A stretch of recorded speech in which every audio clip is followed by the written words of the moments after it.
Halos 5 ka ektaryang luna ang nasunog sa Mount Lab sa Dapitan City sa Zamboanga del Norte. Pasado alauna sa hapon adlong Domingo dihang miulbo ang dakong kalayo sa Mount Lab sa Barangay Tagilon sa Dapitan City sa Zamboanga del Norte. Sumala sa kabomberuhan, naglisod sila og pakgang sa kalayo tungod sa kakusog sa hangin, hinungdan sab nga daling mikatay ang kalayo sa uga nga kasagbutan sa Mount Lab. Milungtad sa 12 ka oras ang grass fire kung asan nadeklara kining fire out.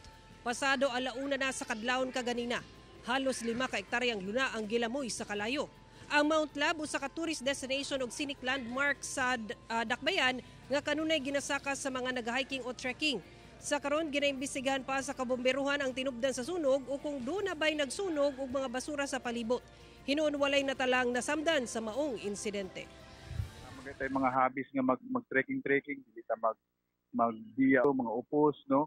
Kaya kana siya mga contributing factors gina siya nga gas fire, no? Dayon we should be responsible enough sa tuang palibot.